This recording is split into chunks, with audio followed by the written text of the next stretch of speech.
सलाम, सत श्री अकाल, नमस्कार। मैं हूं हुसैन शेख और आप देख रहे हैं वेडनेसडे टाइम्स। आज हम लोग यहाँ पे मौजूद हैं मलेरकोटला में। हमारे साथ मौजूद हैं मुबीन फारूकी जी। ये फेडरेशन मुस्लिम फेडरेशन जो है उसके प्रेसिडेंट है। वकील भी हैं और सोशल वर्कर भी हैं और हर जो मुसलमानों की आवाज, हम इन्हें कह सकते हैं कि पंजाब से अगर कोई कहे कि भी मुसलमानों की आवाज कौन सी है तो हम उसे मुबीन फारूकी साहब का नाम ले सकते हैं। आज हम इनसे बात करेंगे कि जो देश में इस वक्त अफरा तफरी का माहौल हुआ पड़ा है वक्फ बिल को लेके, जो बयानात आ रही हैं, जो बीजेपी की तरफ से यूपी में एक्शन लिए जा रहे हैं, हम उस पर भी बात करेंगे। हम पार्टियों के स्टैंड के बारे में भी बात करेंगे। हम कांग्रेस के स्टैंड के बारे में बात करेंगे और इनसे जानने की कोशिश करेंगे कि ये वक्फ बिल को लेके क्या सोचते हैं। मुबीन साहब, आपका बहुत बहुत स्वागत है हमारे इस प्रोग्राम में। Thank you. मुबीन साहब, वक्फ बिल जैसे आप जानते हैं पास हो चुका है जी। क्या कहते हैं आप इस बारे में? देखिए, वक्फ अमेंडमेंट जो बिल था अब एक्ट बन चुका है, क्योंकि राष्ट्रपति ने भी उसको उस पर सिग्नेचर करके उसके बाद नोटिफाई हो गया वो। और ये लाने की जो मंशा सरकार की थी, जो दिखाई जा रही है वो और है, और जो ग्राउंड रियलिटी है वो इसकी और है। जो लोग कानून की थोड़ी सी भी समझ रखते हैं तो उनको पता है कि ये बिल और ये जो एक्ट है ये कितना खतरनाक है, जो अमेंडमेंट्स हुई हैं इसमें। आपने शायद देखा होगा कि पार्लियामेंट में असदुद्दीन ओवैसी साहब भी, वो बल्कि इमोशनल हो गए थे, रो भी रहे थे वहां पे। वो इसलिए नहीं रो रहे थे कि ये एक्ट पास हो, वो इसलिए ज्यादा रो रहे थे कि उनको समझ आता है, क्योंकि वो बैरिस्टर होने के नाते, वकील होने के नाते उनको पता है जो इस कौम को नहीं पता कि इसके क्या नुकसान है, क्या डिजास्टर ये आगे जाके बनेगा। थोड़ा सा एक अगर हम बात करें, अगर स्टार्ट करें, थोड़ा सा समझाने की कोशिश करेंगे आम जनता को कि मतलब इसके मेन बेसिक जो पॉइंट हैं जो मुस्लिम के अगेंस्ट जा रहे हैं। ये मुस्लिम के अगेंस्ट, ये सबसे पहले तो ये इन्होंने जो कहा था कि हम उनके फायदे के लिए, मुसलमानों के फायदे के लिए, इसका नाम भी इन्होंने उम्मीद करके ऐसे कुछ करके वो करने की कोशिश की। पहले मैं जो जो अभी तक मैंने देखा है मीडिया में, कुछ मुस्लिम औरतों को भी इन्होंने वहां पे तख्तियां पकड़ा के खड़े कर दिया था कि मोदी जी का धन्यवाद दे रहे थे वो।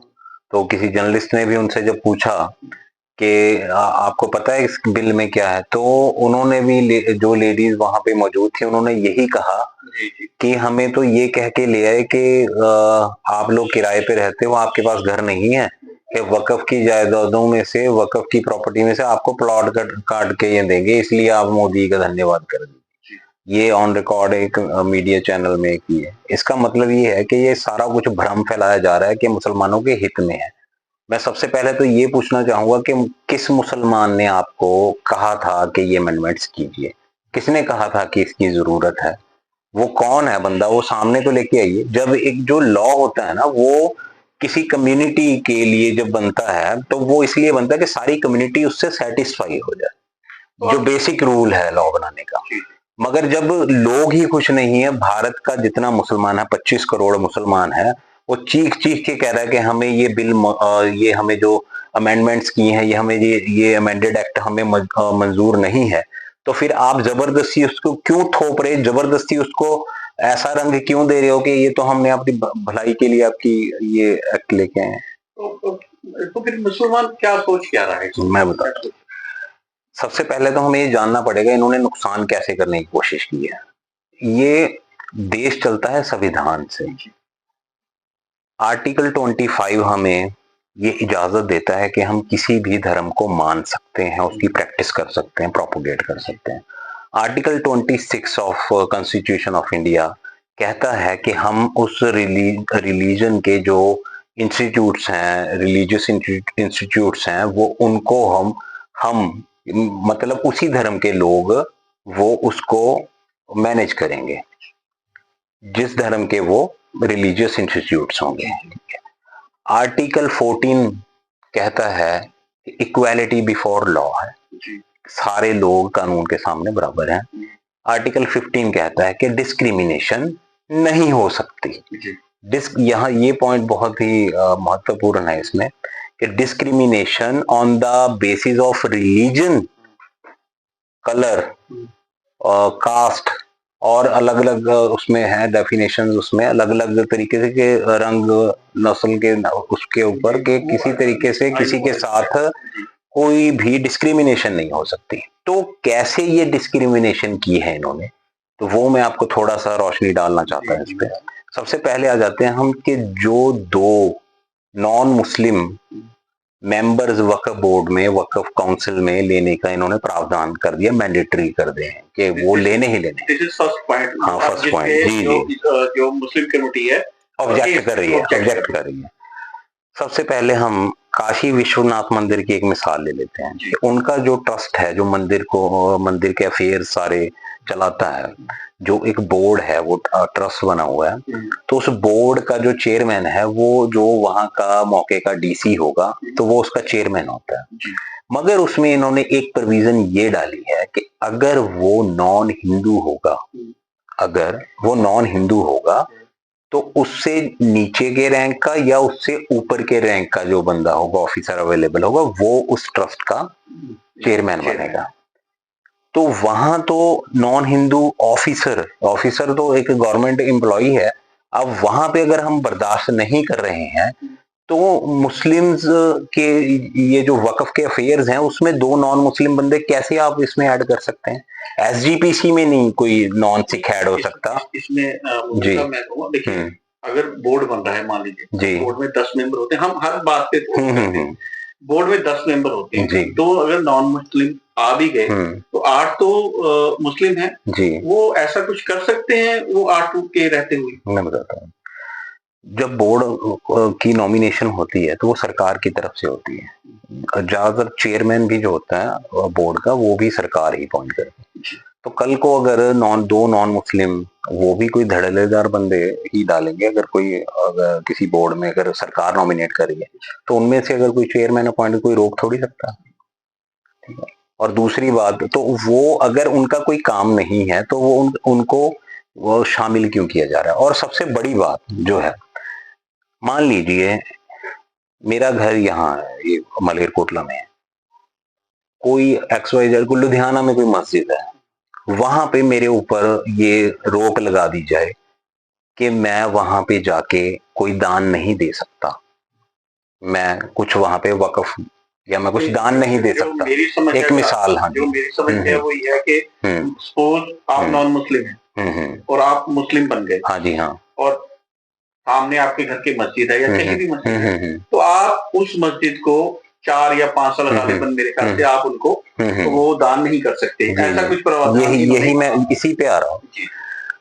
इन्होंने जो नया प्रावधान लाया है इसमें, तो वो है कि 5 साल कम से कम आपको साबित करना पड़ेगा कि आप मुसलमान हैं। तो वो तो साबित भी नहीं कर रहे, और 2 नॉन मुस्लिम मेंबर्स जो हैं, जो वक्फ कर ही नहीं सकते आपके अकॉर्डिंग। आप कह रहे हैं कि वक्फ करने के लिए 5 साल की मियाद होनी जरूरी है, मुसलमान होना जरूरी है। तो अगर वो तो है ही पहले ही नॉन मुस्लिम है, ठीक है, तो वो जब वक्फ कर ही नहीं सकते, अगर मैं उस मस्जिद में, लुधियाना में किसी मस्जिद में अगर मेरे ऊपर रोक है कि मैं उसको कुछ दान नहीं दे सकता, तो मेरा ये राइट भी नहीं है कि मैं उसके अफेयर्स को मैनेज कर सकूं, कि उनके हिसाब किताब को देख सकूं या उनके जो इंस्टीट्यूट्स हैं उनको चला सकूं, उसके अंडर जो आते हैं या कुछ है ना, कुछ को भी उसके अफेयर्स को मैनेज करने का भी मुझे कोई हक नहीं है।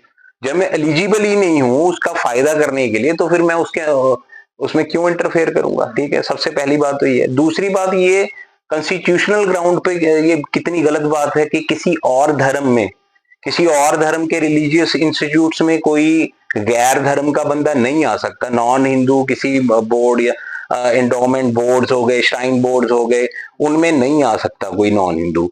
SGPC में कोई नॉन सिख नहीं आ सकता। तो ये भी हमारा एक शरीयत का हिस्सा है। जो वक्फ है वो भी आज बहुत अच्छी बात एक मुफ्ती साहब ने हमें बताई है कि ये एक शरीयत का हिस्सा है जो वक्फ है, क्योंकि इसकी मलकियत जो है अल्लाह की है। जो वक्फ एक बार कर दी उसकी मलकियत अल्लाह की होगी। तो अल्लाह की जो जायदाद, हाँ जी हाँ, ना बेचा जा सकता है, ना उसको कहीं और वो किया जा सकता है, ठीक है। और तो मैं ये पूछना चाहता हूँ कि जो अल्लाह की एक मलकियत हो गई, तो उसको मैनेज करने के लिए जो बोर्ड बनाया जा रहा है तो उसमें मुसलमानों का ही हक है ना कि वो उसको वो करेंगे, मैं नहीं करेंगे। तो इन्होंने उसमें क्यों इंटरफेयर किया है जब किसी और धर्म के लोग किसी भी उनके रिलीजियस इंस्टीट्यूट में कोई और नहीं आ सकता, तो हमारे धर्म में क्यों इसको जबरदस्ती लागू किया जा रहा है। और दूसरी बात, जो 5 साल का इन्होंने एक प्रावधान रख दिया कि आप 5 साल तक मुसलमान जब तक नहीं अपने आप को साबित कर देंगे आप वक्फ नहीं कर सकते। तो क्या मुझे अपने घर में कैमरा या मस्जिद के कैमराज की मुझे डीवीआर ले आके दिखानी पड़ेगी पहले कि मैं ये वक्फ करना चाहता हूँ और ये मैं मुसलमान हूँ, उसको पहले मैंने साबित करना पड़ेगा, उसके बाद जाके मैं वक्फ करना। और दूसरी बात, पंजाब है ये, पंजाब में कई हमने देखा होगा कि सिख भाइयों ने अलग अलग गांव में मस्जिद जहाँ पे नहीं थी तो वक्फ कर दी, वहां पे जगह वो जो मस्जिद के लिए दे दी वो वक्फ ही होगी। हाँ जी, अब उनको भी, हाँ जी हाँ बिल्कुल बिल्कुल, अब उनको भी उस पे भी रिस्ट्रिक्शन लग गई, उस पे भी रोक लगा दी आपने। दूसरी बात, एक और जो इन्होंने छेड़छाड़ की है, जो मुस्लिम लॉ है, जो प्रॉपर्टी के लॉ है मुस्लिम के, तो उसमें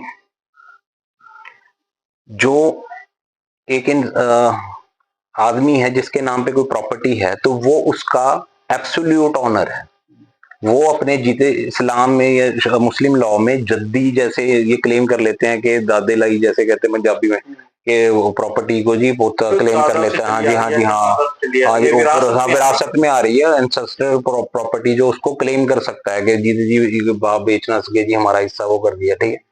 इस्लाम में, मुस्लिम लॉ में ऐसा कोई वर्ड नहीं है, जो भी जिसके नाम पे प्रॉपर्टी है वो एब्सोल्यूट ऑनर है, वो किसी को अपने जीते जी उसके बच्चों के होते हुए भी वो चाहे उसको बेचे, किसी को गिफ्ट दे, किसी को ट्रांसफर कर दे, कुछ भी कर दे, वो उसको कोई पूछने वाला नहीं है। मगर इस जो ये अमेंडेड लॉ है, जो वक्फ लॉ है, इसमें इन्होंने एक प्रोविजन ये भी डाल दिया कि अगर आपने वक्फ करना है अपने जीते जी तो सबसे पहले आपको अपने बच्चों की विरासत देनी पड़ेगी। उन्होंने लड़कियों का नाम लिख दिया वहां पे कि गर्ल्स की जो विरासत है वो देनी पड़ेगी और जो बाकी विरासत है।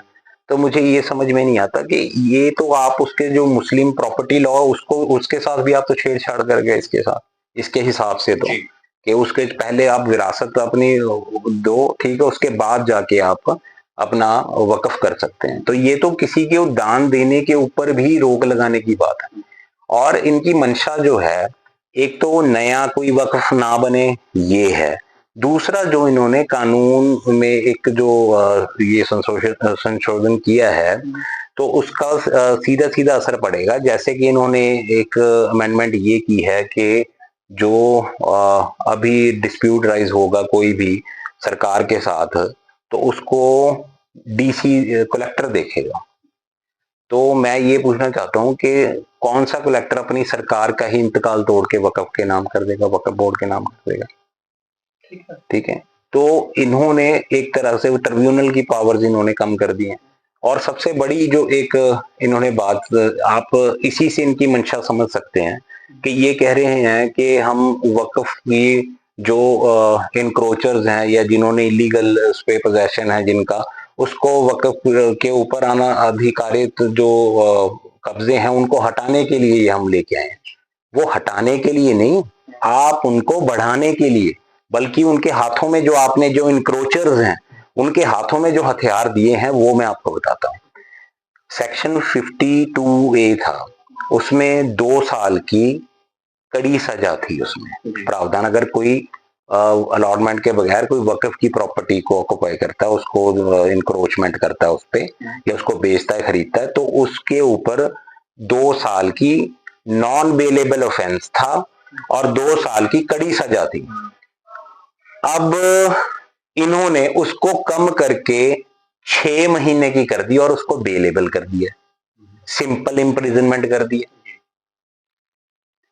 तो ये इसका सीधा सीधा मतलब क्या है कि आप जो इनक्रोचर्स हैं उनको खुली छूट दे रहे हैं कि अब आपको डरने की जरूरत नहीं है, अब आप खुल के इसके ऊपर, ठीक है, कब्जे करो। अगर आपके ऊपर खुदा ना खास्ता कोई पर्चा दर्ज होगा तो बेलेबल ऑफेंस है, 6 महीने की सजा। क्या है उसमें, ठीक है, वो आपने उनको ताकत दे दी है, उनके पास एक प्री हो गया कि यार अब हमें कोई डरने की जरूरत। दूसरी जो सबसे बड़ी इन्होंने जो चोट की है वो ये है कि इन्होंने जो लिमिटेशन एक्ट था उसको दोबारा से लागू कर दिया इस पे, जो सबसे बड़ी बात है। जी। लिमिटेशन एक्ट जब लागू हो गया तो जिसके पास 12 साल या सरकारी प्रॉपर्टी में 30 साल का है प्रावधान है, तो जिसके पास कब्जा है वो एडवर्स पोजेशन के बेस पे उसकी मलकियत को क्लेम करेगा, प्रॉपर्टी को। पहले पहले 12 साल। हाँ, 12 साल बाद गवर्नमेंट के प्रॉपर्टी के 30 ईयर्स है, ठीक है। कई तो 50-50 साल से जिनके कब्जे में है, जिनको 100-100 साल का पट्टा कर रखा था, मान लो वो 10-20 साल दिए, उसके बाद किराया ही नहीं दिया वैसे, मगर पोजेशन में है वो एडवर्स पोजेशन के बेस पे उसकी मलकियत को क्लेम कर सकता है, ठीक है जी। इन्होंने यानी कि जो जहां बैठा है इन्होंने उनको ही संभाल दिया कि आप रख लो, हाँ, जैसे लिटिगेशन में डाल। जैसे कानून आया था, पहले ही कानून आया था कि मेरे ख्याल ये गालिबन 51 का है या 71 का है कि जो किसान जहाँ बैठा है, हाँ जी, हाँ, उसको वो जगह दे दी गई थी। जी जी जी। और जो मालिक मतलब जो कर रहा है, अगर वो मालिक नहीं भी है, मालिक कोई और भी है, जो जिसके पोजेशन में उसको खेत दे दिए गए थे कि अब वो उसका मालिक है, उसी अकॉर्डिंगली ये किया गया। तो इन्होंने एक तो ये इसमें प्रावधान ला दिया है, जिसका सीधा सीधा मतलब ये है कि जो वक्फ प्रॉपर्टीज ऑलरेडी जिनके कब्जे में है कि आप लोग उसको यानी कि हाँ खुर्द-बुर्द कर दो। ये मेनली इसको प्रॉपर्टी को खुर्द-बुर्द का इन्होंने कहना कि इनके काम नहीं आनी चाहिए, मुसलमानों के कोई तीसरा ले जाता है। क्या सोच रहे हैं मुसलमान, क्या सोच रहे हैं कि आखिरकार जो है 3 तलाक, उसके बाद 370, उसके बाद अब ये, मतलब सोच क्या रहा है कि क्यों ये जो है सिर्फ इतना प्यार क्यों उमड़ रहा है बीजेपी गवर्नमेंट। एक और आपकी नॉलेज में मैं बात लाना चाहता हूँ कि जो उससे पहले एनसीआर वो भी था, एनसीसी क्या था वो भी आया हुआ था, एनआरसी आया हुआ था। और ये मतलब लगातार और कोई अमेंडमेंट नहीं हो रही, लेकिन और कोई कानून नहीं आ रहा, इन्होंने फोकस किया गया है। इनका मेनली तो यही मंशा है कि किसी तरीके से इसको खुर्द-बुर्द करके मुसलमानों को आर्थिक तौर पे और ज्यादा कमजोर किया जाए। इनका मेन मकसद तो इसमें यही है। दूसरा जो एक हम ये कह सकते हैं कि इन्होंने जो सबसे बड़ी यानी कि इस पे वो करने की कोशिश की है, एक तो डीसी को पावर दे दी है इन्होंने, ठीक है। इसको जो अभी जो सीधी रिवीजन उसके बाद हाई कोर्ट में जा सकती है। इन्होंने जो सजा का प्रावधान था उसको कम कर दिया है, लिमिटेशन जो एक्ट था उसको लागू कर दिया है। उसके अलावा भी इन्होंने जो मेन अमेंडमेंट्स की हैं उनमें वक्फ बाय यूजर का एक लॉ था, वक्फ बाय यूजर। उसका मतलब ये है कि अगर आप मान लीजिए किसी उसकी डीड नहीं है, वक्फ डीड नहीं है, मोस्टली जो 90% आई थिंक डीड्स है ही नहीं, वो बहुत पुरानी जो समझ लीजिए कि 200-200 साल, 300 साल, 500 साल पुरानी कोई प्रॉपर्टी है, वो है स्ट्रक्चर मस्जिद का, तो वो अगर वो मस्जिद के लिए इस्तेमाल की जा रही है तो अभी इन्होंने वक्फ बाय यूजर के तहत ये है कि वो अब वक्फ प्रॉपर्टी नहीं मानी जाएगी, उसको भी साबित करना पड़ेगा कि ये इसकी डीड दिखानी पड़ेगी कि ये वक्फ प्रॉपर्टी। जैसे अभी यूपी में मैंने देखा कि लोग के पास जाया जा रहा है, उनसे पूछा जा रहा है कि 75% तो गवर्नमेंट के नाम पे ही प्रॉपर्टीज खड़ी हैं, तो वो तो सीधी वो गवर्नमेंट कभी अभी छोड़ेगी नहीं, और ये सारे मुझे लगता है कि इंतकाल भी। मेरा सवाल मैं फिर अपने सवाल को रिपीट करता हूँ, मुस्लिम क्या सोच रहा है कि ये क्यों कर रहे हैं, क्या कारण क्या है? मेरी आज सुबह इसको हम यहाँ से मलेरकोटला से, पंजाब से भी ऑनरेबल सुप्रीम कोर्ट में भी इसको चैलेंज करने की अभी हम वो एक बना रहे हैं।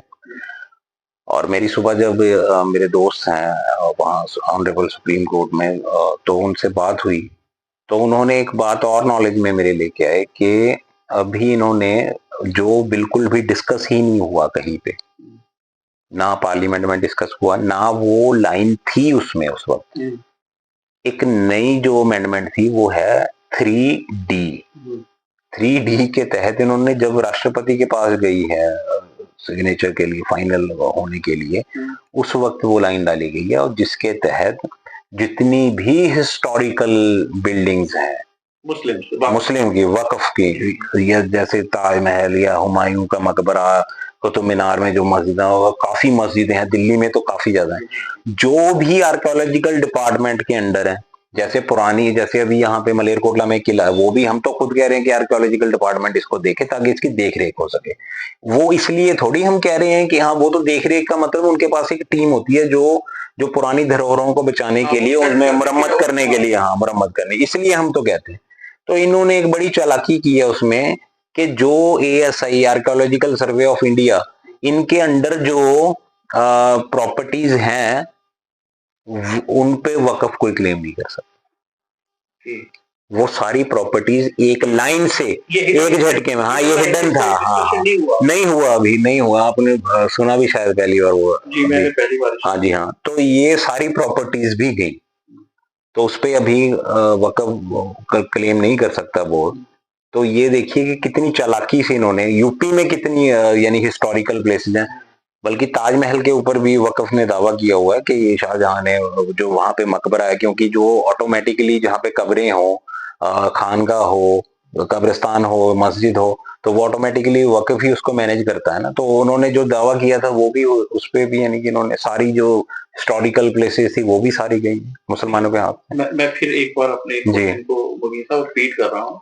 मुस्लिम समाज क्या सोच रहा है कि ये क्यों कर रहे हैं, कारण क्या है इसका, इसके पीछे गेम प्लान क्या है, इसके पीछे सिस्टम क्या डेवलप करना चाहते हैं, इसको किस क्या उनके पीछे इसके अगर हम कॉन्स्पिरेसी कहें या इसके पीछे प्लानिंग कहें, क्या है कारण, क्या? सबसे पहले तो पोलराइजेशन है। इन्होंने बहुगिनती को इकट्ठे करना है, वोट्स में तब्दील करना है, कम गिनती को तंग परेशान करके।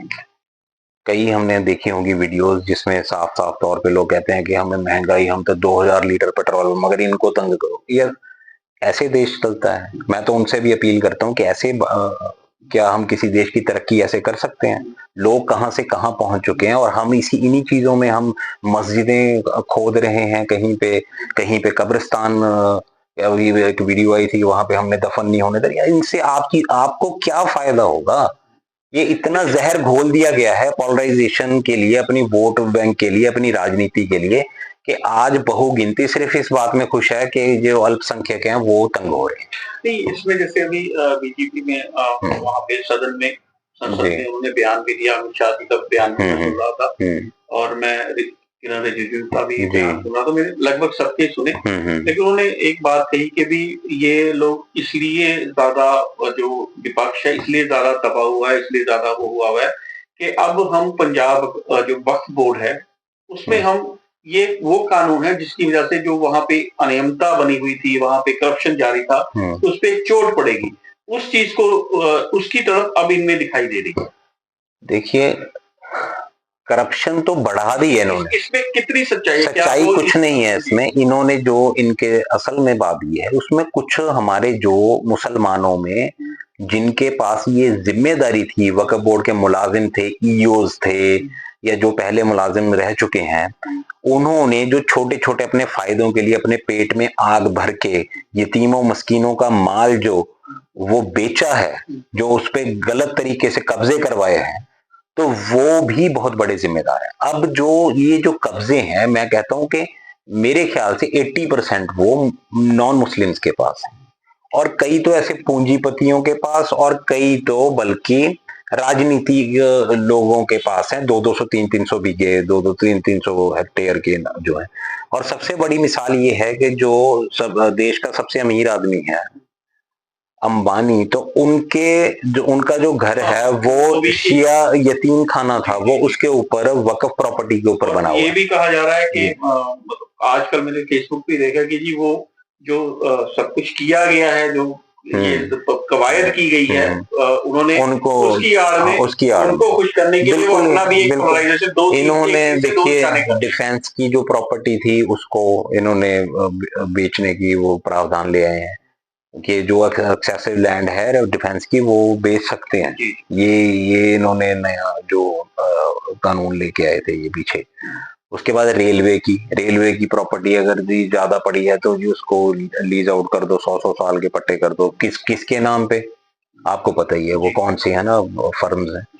तो उसके बाद रह गई थी ये वक्फ के, इनको पता है कि ज्यादातर जो है कब्जे, नजायज कब्जे, ये खुर्द मुर्द होती है, हो जाए, और जो हमारे पूंजीपति दोस्त हैं उनके पास जो प्रॉपर्टी है कि वो उनके कब्जे में आ गई, जो जैसे मैंने आपको बताया कि लिमिटेशन एक्ट लगा दी, वो तो सीधा सीधा एडवर्स पोजेशन के बेस पे वो तो उसको उसकी जो मलकियत क्लेम कर लेंगे। तो इसका मतलब यही है सीधा सीधा कि इन्होंने सिर्फ वक्फ को खत्म करने के लिए, वक्फ को खुर्द-बुर्द करने के लिए, मुसलमानों को आर्थिक तौर पे कमजोर करने के लिए, क्योंकि इन्होंने तो कोई फंड्स रिलीज करने नहीं है, सच्चर कमेटी की रिपोर्ट्स कभी इन्होंने लागू नहीं करनी। वो तो कांग्रेस ने भी लागू की। कुछ हाँ जी हाँ, कुछ गलतियां हमारे लोगों की हैं जिन्होंने इस पे ध्यान नहीं दिया आज तक। जो भी सरकारें आती रही हैं पहले, तो वो ये सीधा सीधा के चेयरमैन जो पहले बनते रहे। अभी हमें मलेरकोटला में थोड़ी पंजाब में उम्मीद है कि एक ईमानदार शख्स को, जिसको सारा शहर जिनके ईमानदारी की कसमें खाता है, कि वो उस इंसान को अभी इन्होंने जिम्मेदारी दी और तो थोड़ी सी लोगों में उम्मीद बनी है कि हाँ अब सुधार होगा, अब थोड़ी सी उम्मीद है। नहीं तो अगर हाँ सेंट्रल सरकार हाँ अभी तो फिर तो बिल्कुल यही है कि जो पहले की जो सरकारें थी उन्होंने उसको संभालना था, उन्होंने करप्शन रोकनी थी, जो ये इलीगल इंक्रोचमेंट करवाई है इन्होंने, तो वो रोकना इनकी जिम्मेदारी थी। अभी मैं रिसेंटली में बल्कि मैंने बताया है कि अभी लुधियाना की एक मिसाल भी दी है कि वहां पे एक फर्म है हनुमान ट्रेडर्स, मैं नाम भी लूंगा, मुझे कोई दिक्कत नहीं है। तो उनको एक ही पार्टी है, एक ही पार्टी को वहां पे आरती मिल है, वहां उसकी बैक साइड पे कुछ वक्फ की प्रॉपर्टी वो भी उन्हीं को, चंडीगढ़ रोड पे वो भी उन्हीं को, और उसके बाद साउथ सिटी में वो भी उन्हीं को।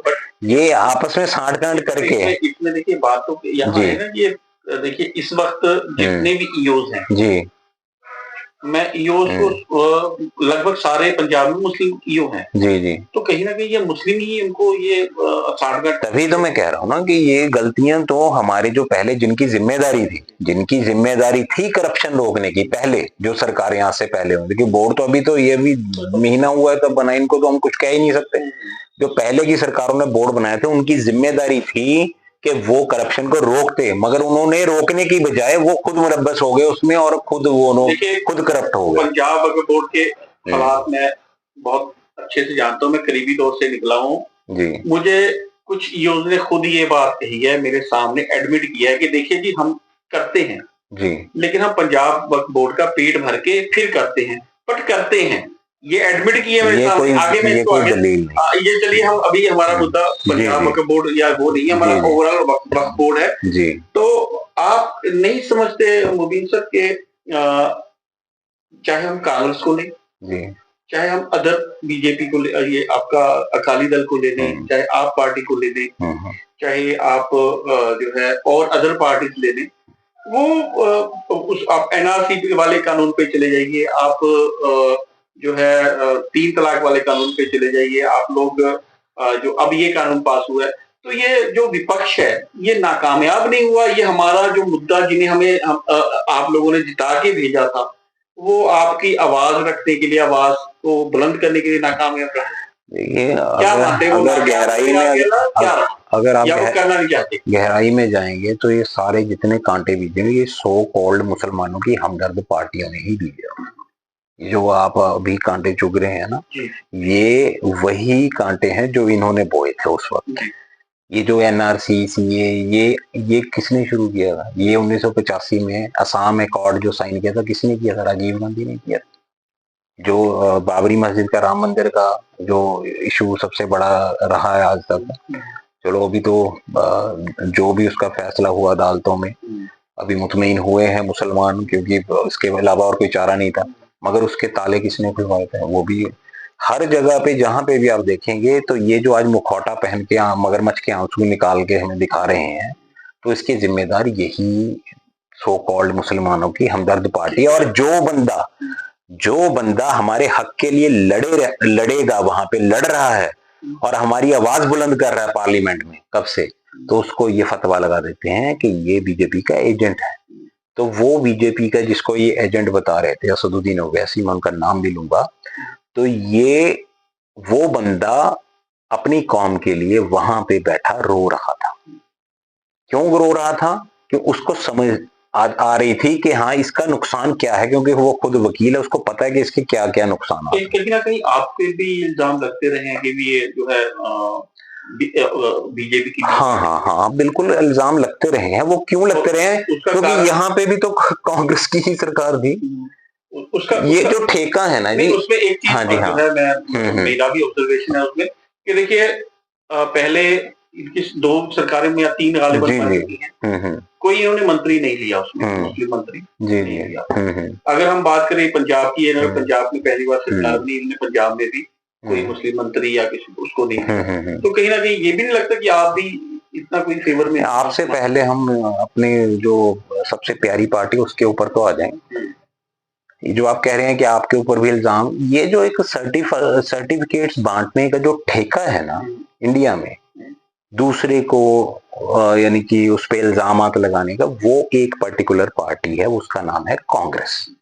मुसलमानों की सबसे बड़ी बर्बादी का अगर कोई जिम्मेदार है तो वो कांग्रेस है। जब मर्जी आप निकाल के देख। कांग्रेस तो कहती है कि हाँ, मैं बताता हूँ असदुद्दीन वैसी वहां पे आवाज उठाता है हमारे हाथों में, वो एफर्ट भी कर रहा है। उसने आज तेलंगाना में वक्फ बोर्ड को साथ लेके तेलंगाना में एक रेजोल्यूशन पास करवा दिया कि हम इसको लागू नहीं होने देंगे।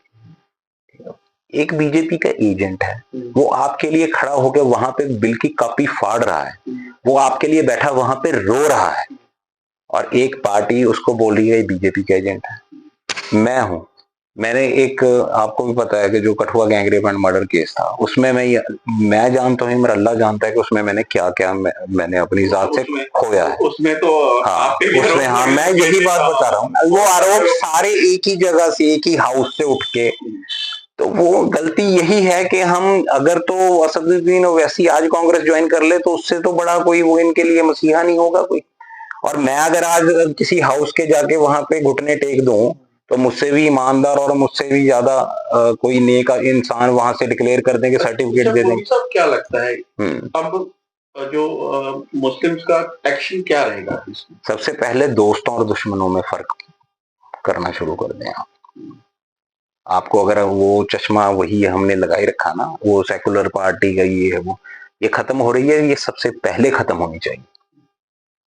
नई रीजनल पार्टियां कोई उठे, हमें कोई वो नहीं, कोई इसका मतलब ये नहीं है कि हाँ जी आप बीजेपी को कोई, हाँ जिसपे रीजनल पार्टियां जो हैं, जैसे वहां पे सपा बैठी है, वहां पे ममता बनर्जी बैठी है, यहाँ पे भी आप मुसलमान किसी रीजनल पार्टी के साथ लगे। क्या लगता है कि आपको कि अगर हम रीजनल पार्टी के साथ सरी पंजाब वाले की बात करें या उस पे जिस हालात में सब बीजेपी है, जैसे इंडस्ट्रीज उसके पास है जी, मीडिया उसके पास है, पावर उसके पास है, पैसा उसके पास है, क्या कोई रीजनल ये जो छोटी छोटी पार्टी हैं क्या मुकाबला कर पाएंगी? जैसे फॉर एग्जांपल पहले कांग्रेस होती थी, उसके साथ रीजनल पार्टियां टकराती थी, बीजेपी भी छोटी थी, तो वो क्या करती थी, कभी तो मायावती पे केस डाल दिया, सीबीआई केस डाल दिया, कभी उस पे सीबीआई डाल दी, कभी उसमें, तो उसको टैकल करती रहती थी, मुकाबला वो नहीं कर पाती। क्या अब जो हम सोच रहे हैं, 2 चीजें इसमें सोचने वाली। पहली चीज कि क्या रीजनल पार्टियां जो आप कह रहे हैं इनकी बीजेपी की जब कांग्रेस पार्टी बड़ी होके नहीं सपोर्ट कर मुकाबला कर पाई, तो क्या रीजनल कर पाएंगी? एक चीज। दूसरी, जिस तरह से मुस्लिम वर्ग जो है वो बटा हुआ है, जैसे अभी आपने कहा भी हमें अभी फाइंड आउट करना पड़ेगा, तो कहीं ना कहीं हम अभी भी बिखरे हुए हैं। तो क्या हम, दूसरा पॉइंट हमारा मेरा यह कि क्या जो ये बिखरी हुई कौम है, क्या इन चीजों का मुकाबला कर सकेगी? जैसे किसानों ने अपना कानून वापस जो करवाया, लेने तक लड़ते रहे, क्या ऐसा कुछ करने की उम्मीद रखते हैं आप मोदी साहब? ये सबसे पहले तो हमें, मैंने जैसे आपको पहले कहा, हमें दोस्त और दुश्मन में फर्क करना पड़ेगा। दूसरी बात, ये हमने कोई ठेका नहीं ले रखा है कांग्रेस का कि इसको हम बचा के रखें। कांग्रेस की सबसे बड़ी गलती ये थी कि इसी बार हो सकता था कि एक थर्ड फ्रंट की इंडिया जो अलायंस था उसकी सरकार आ जाती, अगर ये नीतीश कुमार को प्राइम मिनिस्टर का दावेदार घोषित कर देते हैं। इन्होंने नहीं किया। इन्होंने अपने जो इनके लीडर्स हैं या वो परिवारवाद के जो लीडर्स हैं, उसकी वजह से इन्होंने सारी पार्टी खत्म कर दी। उसका खामियाजा कौन भुगत रहा है? सबसे ज्यादा मुसलमान भुगत रहा है। मुसलमानों को आज यही नहीं पता कि हमारी क़यादत कैसे कायम होगी, हमारी पॉलिटिकल कैरियर हमारा क्या है आगे। तो वो कोई बसपा के साथ लगा, कोई सपा के साथ लगा है। तो मेरी तो यही गुजारिश है कि जो पार्टी, जो अलायंस, जो जैसे इंडिया अलायंस था, तो जब हम ना एक ये सोच के हम बैठे हैं कि हमें तो जी ये कांग्रेस ही हमारा फायदा करते नहीं। अपनी जो रीजनल पार्टियां जो हमारे हक के लिए बोलती हैं, जो हमारे हक के लिए बोल रही हैं, जो हमारे हक के लिए लड़ रही हैं, उनको भी सपोर्ट, कभी उन पे भी दाव खेल के देख लो भाई। इतने साल हो गए, 70 साल 80 साल, तुम्हारी हालत, जो सच्चर कमेटी की रिपोर्ट थी कि हमारी हालत SC ST से भी कहीं ज्यादा बदतर मुसलमानों की हालत है यहाँ पे। वो हालत के जिम्मेदार कौन है? जो 70 75 साल से जो राज करते आए हैं। थोड़ा चेंज करके देख लो, अपना स्टांस चेंज कर लो। क्या मानते हैं कि मुसलमानों को अकाली दल पे फीड करना चाहिए? मैं किसी एक पार्टी किसी का भी नाम नहीं लूंगा। ये आपको अल्लाह ताला ने हर बंदे को इतनी समझ दी है, मगर जो भी हो एक मुतफिका फैसला हो। पहले तो हमें यही नहीं पता चलता कि रहबर हमारा कौन है, या हम किसके पीछे या किसकी बात सुने। जो थोड़ी सी भी कोई इनके अगेंस्ट विचारधारा के, कांग्रेस की विचारधारा के अगेंस्ट थोड़ा सा भी बोलने लगता है, तभी उसके ऊपर बीजेपी का, RSS का एजेंट का ये सर्टिफिकेट इशू कर देते हैं और उस पर ठप्पा लगा देते हैं उसको। फिर इनका लॉबी इनको, हाँ, इनको पूरा दलील करती है। देखिए, दोनों पार्टी की तरफ से हो रहा है। अगर बीजेपी की फेवर में कोई बोलता है तो उसे कांग्रेस कर देती है, अगर कोई बीजेपी के खिलाफ बोलता है तो उसको वो देशद्रोही बता देते हैं। बिल्कुल, तो दोनों पार्टी कर रही है। दोनों पार्टियां कर रही हैं, और इन्होंने ये सारे जो कहने का मतलब इन दोनों पार्टी को साइड लाइन कर देना चाहिए। बिल्कुल रीजनल पार्टियां, बिल्कुल जैसे अभी यहाँ पंजाब में भी अभी आम आदमी पार्टी की सरकार है, ये एक तरह की खिचड़ी पार्टी है। पहले नेशनल लेवल की ये रजिस्टर तो हो चुकी है, मगर इसकी सरकार तो अभी पंजाब में ही है। दूसरी अकाली दल है, एक नई अकाली दल भी फॉर्म हो रही है। ये जैसे भी, यानी कि मुसलमानों के हक में जो बंदा, मैं हरसिमरत कौर बादल का, और देखिए मीत हेयर साहब को हमने खुद मेमोरेंडम दिया था यहाँ पे कि आप वहां पे पार्लियामेंट में हमारी आवाज उठाई। उन्होंने बहुत बेहतरीन तरीके से, आपने भी देखा होगा, आवाज उठाई। उसके बाद हरसिमरत कौर बादल ने बहुत अच्छे तरीके से, और राजा बड़िंग ने, चलो उनकी पार्टी का, उनके पास अभी कोई और ऑप्शन नहीं है तो वो तो करेंगे ही, ठीक है। मगर जो मेरी तो यही समझ है कि जो भी मुसलमानों का आज हक में हमारे रीजनल पार्टी को प्रेफरेंस दें, उसके बाद अगर नहीं कोई बचता है तब जाके फिर इनको, जो आजमाए हुए हैं बहुत ज्यादा, बहुत काफी आजमा लिया हमने, उनको बाद में फिर नायडू, नीतीश, चिराग और इनको कितना जिम्मेदार समझते हैं? देखिए, इनकी जिम्मेदारी तो है ही। इनका मेरे ख्याल से तो इनका बीजेपी ने कैरियर ही खत्म कर दिया है। इनका कैरियर, बिल्कुल जी, बिल्कुल। ये सारे इंडस्ट्रियलिस्ट चलाते हैं। जो सरकार है ना किसी भी देश की, वो ये चाहते हैं, जो इंडस्ट्रियलिस्ट की सोच होती है, वो ये चाहते हैं कि बार बार हम अलग अलग उसमें स्टेट्स में अलग अलग रीजनल पार्टियों को क्यों फंड दें, कि दो ही पार्टियां रहनी चाहिए एक देश में। एक बार उसको, एक बार उसको, एक बार उसको फंड दे दो, कोई लोग ठीक है एंटी इनकम्बेंसी हो जाती है, थोड़ा लोग डिससेटिस्फाई हो जाते हैं, तो उसके बाद वो दूसरी पार्टी को प्रेफर करते हैं। क्या एक्शन रहेगा मुसलमानों का? मुसलमानों का तो किसानों की तरह लड़ पाएंगे? बिल्कुल, देखिए लड़ना पड़ेगा। अभी तो हमारे क्या रहेगा? हिंसावादी वो रहेगा, अहिंसावादी रहेगा? हिंसावादी हम तो देखिए, देश के संविधान के साथ, देश के कानून के साथ जो हमें राइट मिले हुए हैं, जो हमें डेमोक्रेटिक राइट हमारे पास है, एजुटेशन का राइट है हमारे पास, हम तो वही अवेल करेंगे। और क्या है, हमारा देश है, हमारा मुल्क है। ये जो सोचते हैं ना, ये हमें गद्दारों का, देशद्रोहियों का जो सर्टिफिकेट बांट रहे हैं, तो इनको सभी का लहू है शामिल यहाँ की मिट्टी में, किसी के बाप का हिंदुस्तान थोड़ी है। हमारी शहादतें हुई हैं, हमने शहीद, हमारे उलमा हजरात की लाशें, हर एक पेड़ पे एक एक लाश टांग के उन्होंने, अंग्रेजों ने उस वक्त हमारा लहू बहाया है। नेशनल लेवल पे क्या एक्शन रहेगा? नेशनल लेवल पे मुस्लिम पर्सनल लॉ बोर्ड लीड कर रहा है इस वक्त, तो जमीयत उलमा हिंद और जैसी बड़ी जो तंजीमें हैं वो भी उनका साथ दे रही हैं। मुझे एक चीज की, चलो इसमें ये है, इत्मीनान है कि मुसलमान कम से कम जैसे भी हुआ एक प्लेटफॉर्म पे इकट्ठे थे हुए। मलेरकोटला में भी, पंजाब में भी अभी सारे तंजीमें और सारे जो उलमा हजरात, आज मीटिंग भी थी, और ये कम से कम मुसलमान तो इकट्ठे हो रहे हैं। और दूसरा, मैं हमारे जो हिंदू भाई हैं या हमारे सिख भाई हैं, जो हमारे नॉन मुस्लिम भाई हैं या हमारे दलित भाई हैं, जो उनमें से कुछ जो इनको सपोर्ट करते हैं, इनकी विचारधारा को सपोर्ट करते हैं, जो मुसलमानों को तंग कर रहे हैं, तो मैं उनसे गुजारिश करूंगा कि कम से कम जो इतना मुसलमानों पे जुल्म कर रहे हैं, इस देश को ये एक तरह से पीछे लेके जा रहे हैं, कई सालों के पीछे लेके जा रहे हैं देश की तरक्की की बजाय। तो ये आपसे वोट लेते हैं, ठीक है, आपको पोलराइज करके वोट लेते हैं, ये भला आपका क्या कर रहे हैं? चलो हम तो तंग हैं यार, हम तो हो गए तंग, ठीक है, हमें और बताओ क्या कहलवाना है। हम तो बहुत तंग हैं जी, ठीक है, चलो हो गए, क्या अब, क्या आगे, क्या? एक और वही साहब देखिए, आप तो कम से कम पेट्रोल अब 20 रुपए लीटर ले लो, आप तो अपने बच्चों को फ्री एजुकेशन दे दो, आप तो अपने बच्चों की जो इलाज है वो फ्री करवा लो, अपने इलाज फ्री करवा लो। सवाल है मुबीन जी जी कि देखिए, अगर हम गजा की तरफ देखें, जी गजा के मुसलमानों जी की जी तरफ जी देखें, तो बहुत से मुस्लिम कंट्री आप जानते हैं, जी 53 हैं या 63 कंट्रीज हैं, जी गालिबन लगभग के करीब हैं। हम्म। तो उन्होंने वहां कोई ज्यादा सपोर्ट नहीं किया। क्या वो लोग भारत के मुसलमानों के फेवर में कुछ बोल पाएंगे, या वो भी सियासत में उलझे रहेंगे, लगता है आपको? लेकिन मेरी बात सुनिए, आज वो दौर है, नाम हमारे मुसलमानों वाले हैं, नाम हमारे मुसलमानों वाले हैं, मगर काम हमारे मुसलमानों वाले हैं।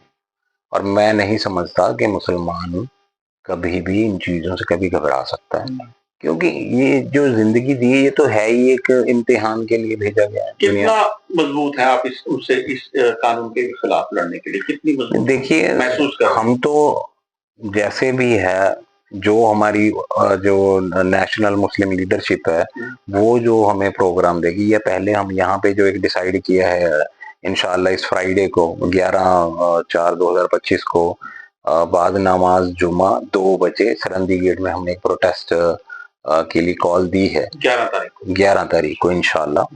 और उसके बाद जो भी प्रोग्राम हमें आगे जो दिल्ली से मुस्लिम पर्सनल लॉ बोर्ड जो भी प्रोग्राम देगा इंशाल्लाह उस पे हम बैक कहेंगे। यही है कि डिसिप्लिन में, कानून के जाब्ते में, पुरअमन तरीके में, और अपने जो कॉन्स्टिट्यूशनल राइट्स हैं उनके दायरे में रहते हुए ही हम एहतजाज करेंगे।